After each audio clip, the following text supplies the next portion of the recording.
Praise the Lord. കർത്താവിൻ്റെ ധന്യ തിരുനാമം വാഴ്ത്തപ്പെടുമാറാകട്ടെ. ഞാൻ ക്രിസ്തുവിൽ സ്നേഹിക്കുന്ന എല്ലാ ദൈവമക്കൾക്കും 6-ാം മാസത്തിൻ്റെ 2ാമത്തെ പ്രഭാത വന്ദനം കൂടെ അറിയിക്കുന്നു.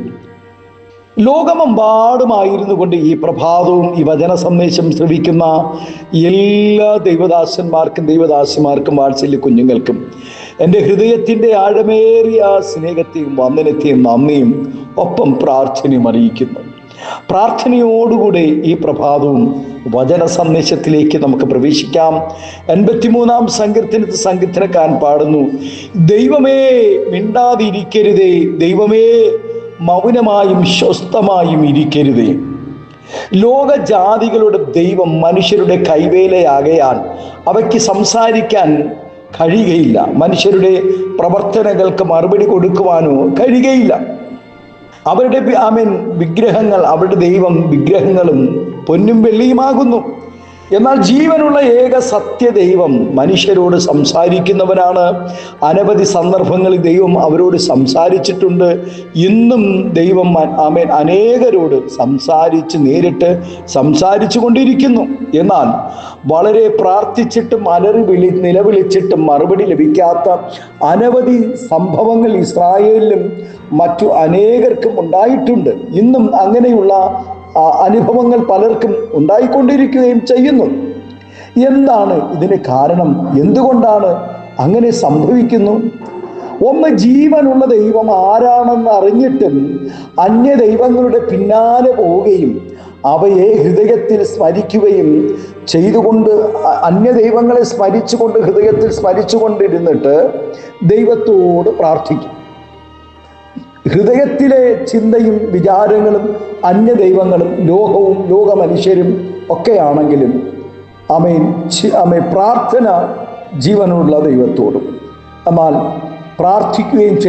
അങ്ങനെ പ്രാർത്ഥിക്കുകയും ചെയ്താൽ ദൈവം മൗനമായിരിക്കും, ഉത്തരം നൽകുകയില്ല.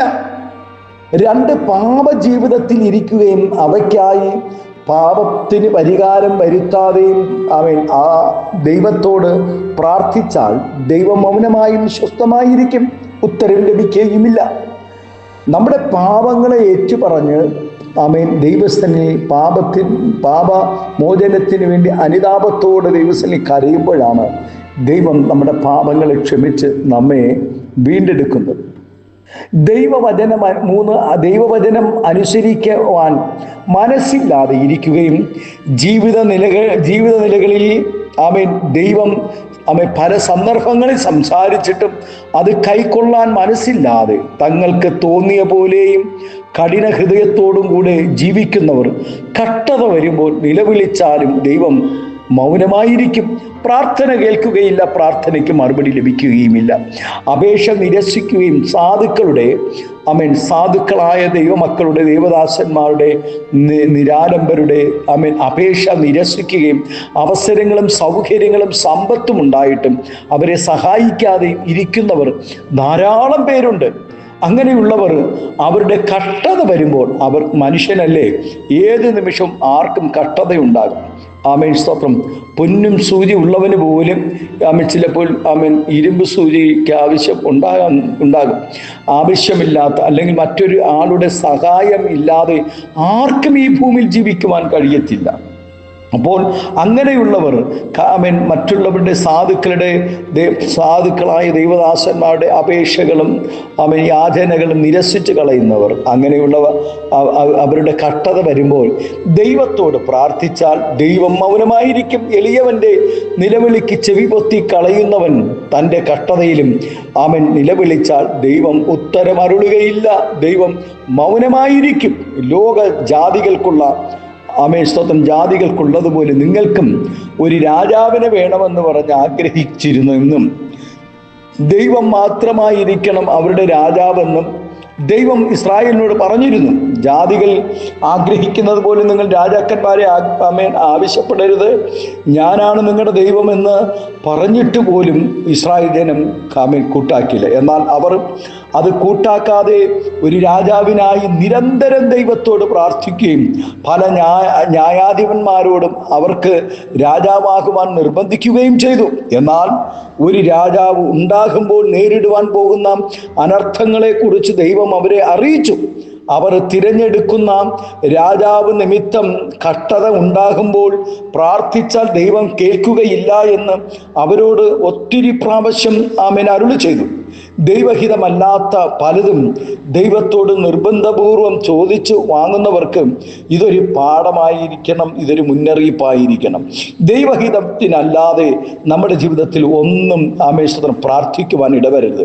പ്രിയ ദൈവത്തിലെ ജോലിയാകട്ടെ, വിവാഹമാകട്ടെ, ഒരു വീട് പണിയുന്നതാകട്ടെ, ഒരു വാഹനം മേടിക്കുന്നതാകട്ടെ, ആമേശ്വരം അന്യരാജ്യങ്ങൾ, വിദേശ രാജ്യങ്ങളിൽ യാത്ര പോകുന്ന ഏതുമാകട്ടെ, ദൈവകൽപ്പനകളില്ലാതെ, ദൈവാലോചനകളില്ലാതെ നാം പോയാൽ സ്തോത്രം നാം പരാജയപ്പെട്ടു പോകും. ദൈവത്തിൻ്റെ ഇഷ്ടത്തിനനുസരിച്ചുള്ള നന്മകൾ ലഭിക്കുന്നതാണ് നമുക്കുത്തമം. ക്രിസ്തു നമുക്ക് അതിന് ഏറ്റവും നല്ല മാതൃകയാണ്. ദൈവകൽപ്പനകളെ അനുസരിച്ച് ജീവിക്കാതിരിക്കുകയും രാജ്യം ഭരിക്കുന്നതിന് പകരം ദൈവത്തിൻ്റെ അഭിഷക്തനായ ദാവീദിനെ കൊല്ലുവാൻ അന്വേഷിച്ചും കൊണ്ട് ജീവിതകാലം മുഴുവനും അലഞ്ഞു തിരിഞ്ഞ് നടന്നവനാണ് ഇസ്രായേലിലെ പ്രഥമ രാജാവായ ശൗൽ. നന്നായി രാജ്യത്തെ ഭരിക്കുവാൻ വേണ്ടിയിട്ടാണ്, ഇസ്രായേൽ ജനത്തെ നന്നായി ഭരിക്കുവാൻ വേണ്ടിയിട്ടാണ് ദൈവം ശൗലിനെ പ്രഥമ രാജാവായി തിരഞ്ഞെടുത്തത്. എന്നാൽ ശൗല് രാജ്യം ഭരിക്കുന്നതിനേക്കാൾ ജനത്തിൻ്റെ സ്തോത്രം നന്മയ്ക്ക് പകരം ഇസ്രായേലിൻ്റെ രണ്ടാമത്തെ രാജാവായി ദൈവം തിരഞ്ഞെടുത്ത ദാവീദിനെ കൊല്ലുവാനുള്ള പരക്കം പാച്ചിലായിരുന്നു. ദൈവശബ്ദം കേട്ടിരുന്നവൻ ജീവിത പ്രതികൂലത്തിൽ ദൈവത്തോട് നിലവിളിച്ചെങ്കിലും ദൈവം മൗനമായിരുന്നു. അവസാനം വെളിച്ചപ്പാടത്തിയുടെ ആലോചനയുടെ പിന്നാലെ പോവുകയും ദാരുണ അന്ത്യം പ്രാപിക്കുകയും ചെയ്തു. പ്രിയ ദൈവവൈതലേ, പാപത്തിൽ ജീവിക്കുകയും രഹസ്യ പാപങ്ങളിൽ തുടരുകയും ചെയ്തുകൊണ്ട് ജീവിക്കുന്ന അനേകർ, ദൈവകൽപ്പന അനുസരിക്കാത്ത വിശ്വാസികളും സുവിശേഷ വേലക്കാരും ദൈവത്തിൻ്റെ മൗനത പാപം ചെയ്യുവാനുള്ള ഒരു ലൈസൻസായി, അവസരങ്ങളായി വിനിയോഗിച്ചാൽ ജീവിതത്തിൽ തകർന്നു പോകുവാൻ ഇടയാകും. വിടുവിക്കുവാൻ ആരുമുണ്ടാവുകയില്ല. നിരാലംബരും എളിയവരുമായ തൻ്റെ ജനത്തിൻ്റെ പ്രാർത്ഥനകൾക്ക് മുമ്പിൽ ദൈവം എന്നും മൗനമായിരിക്കുകയില്ലെന്നും അവർ അപേക്ഷിക്കുമ്പോൾ തന്നെ ദൈവം ഉത്തരം പറയുമെന്നും വചനം വെളിപ്പെടുത്തുന്നു. പ്രിയ ദൈവത്തിലെ സാഹചര്യങ്ങൾ എത്ര കഠിനമായാലും സഹായിക്കുവാൻ കഴിയുന്നവർ എല്ലാവരും മറന്നുപോയാലും മാറിപ്പോയാലും സ്തോത്രം, ഹല്ലേലൂയ, നാം തന്നെ വിളിച്ചപേക്ഷിക്കുന്നവർക്ക് ഉത്തരം നൽകുമെന്നും അവർക്കായി ദൈവം വെളിപ്പെട്ട് വരുമെന്നും കർത്താവ് അരുളി ചെയ്തിരിക്കുന്നു. ആമേൻ. ദൈവം മൗനമായിരിക്കാതെ ഉത്തരം നൽകും എന്നുള്ളതിന് അനേക ഉറപ്പുകൾ ദൈവവചനത്തിലുണ്ട്. പുത്രന്റെ നാമത്തിൽ ചോദിക്കുമ്പോൾ ഉത്തരം അരുളുമെന്ന അരുളിയ നല്ല നാഥൻ ഇന്ന് പ്രഭാതം നമ്മുടെ ആവശ്യങ്ങളുടെ നടുവിൽ മൗനമായിരിക്കുകയില്ല. പ്രാർത്ഥനയോടുകൂടെ ഈ പ്രഭാതം നമുക്ക് ദൈവസന്നിധിയിൽ ആയിരിക്കാം, നമ്മെ ദൈവകരങ്ങളിൽ ഏൽപ്പിക്കാം. ഇന്ന് പകൽ മൗനമായിരിക്കാത്ത ദൈവത്തിൻ്റെ കരങ്ങളിൽ സ്തോത്രം പ്രാർത്ഥനയോടുകൂടെ ആയിരിക്കാം. സങ്കീർത്തനക്കാരൻ പാടും, ദൈവമേ മിണ്ടാതിരിക്കരുതേ. കാരണം മനുഷ്യൻ മിണ്ടാതിരിക്കും. മനുഷ്യർക്ക് സ്തോത്രം, ഹല്ലേലൂയ, മിണ്ടാതിരിക്കുവാനുള്ള സ്വാതന്ത്ര്യമുണ്ട്. അവർക്ക് മിണ്ടാതിരിക്കാം. പക്ഷേ ദൈവം മൗനമായിരിക്കുകയില്ല. ദൈവമേ മൗനമായും സ്വസ്ഥമായും ഇരിക്കരുത്. ഇസ്രായേലിൻ്റെ പരിപാലകൻ മൗനമായിരിക്കുകയില്ല. അവൻ ഉറങ്ങുകയില്ല. സ്തോത്രം, ഹല്ലേലൂയ. അവൻ ക്ഷീണിക്കുന്നില്ല, തളരുന്നില്ല. നമ്മുടെ കർത്താവ് നമ്മെ പരിപാലിക്കുന്ന ദൈവം. അതുകൊണ്ടാണ് സങ്കീർത്തനക്കാരൻ പാടിയത്, ഞാൻ ഞാൻ എൻ്റെ കണ്ണ് പർവ്വതങ്ങളിലേക്ക് ഉയർത്തുന്നു. എനിക്ക് സഹായം എവിടെ നിന്നും വരും? എൻ്റെ സഹായം ആകാശത്തെയും ഭൂമിയും ഉണ്ടാക്കിയ യഹോവയിൽ നിന്നും വരും. ഈ ദിവസങ്ങളിൽ സഹായത്തിനായി കഷ്ടതയുടെ നടുവിൽ, സാമ്പത്തിക ഞെരുക്കങ്ങളുടെ നടുവിൽ, മാനസികമായ നിരാശകളുടെ നടുവിൽ കർത്താവെ ഒരു വിടുതലിനായി, ഒരു ആശ്വാസത്തിനായി കാത്തിരിക്കുന്ന ഒരു ദൈവ പൈതലിൻ്റെ മറുപടിക്കായി കർത്താവെ ഈ ദിവസങ്ങളിൽ ദൈവകരം വെളിപ്പെടേണ്ടതിനായി ഞങ്ങൾ പ്രാർത്ഥിക്കുന്നു. ഒരുമിച്ച് നമ്മുടെ കണ്ണുകളെ ദൈവത്തിൽ അടയ്ക്കാൻ പ്രാർത്ഥിക്കാം. പരിശുദ്ധ ദൈവമേ, സ്നേഹവാനായ ഞങ്ങളുടെ നല്ല കർത്താവേ, അനുഗ്രഹം പ്രശാന്തമായ നല്ല പ്രഭാതത്തിനായി നന്ദി നിറഞ്ഞ ഹൃദയത്തോടെ സ്തോത്രം ചെയ്യുന്നു. നാഥാ, ഈ പ്രഭാതം അങ്ങയുടെ ദാസിദാസന്മാരുടെ സകല പ്രാർത്ഥനകളുടെ മറുപടികൾ നൽകി മാനിക്കണം, ആദരിക്കണം, അനുഗ്രഹിക്കണം. മഹത്വം അങ്ങെടുക്കണം. യേശുവിൻ്റെ നാമത്തിൽ കൃപയോടെ പ്രാർത്ഥന കേൾക്കണമേ, സ്വർഗീയ നല്ല പിതാവേ. Amen, amen. Thank you. God bless you. ദൈവം എല്ലാവരും ഈ പ്രഭാതം ധാരാളമായി അനുഗ്രഹിക്കട്ടെ. ആമേൻ, ആമേൻ.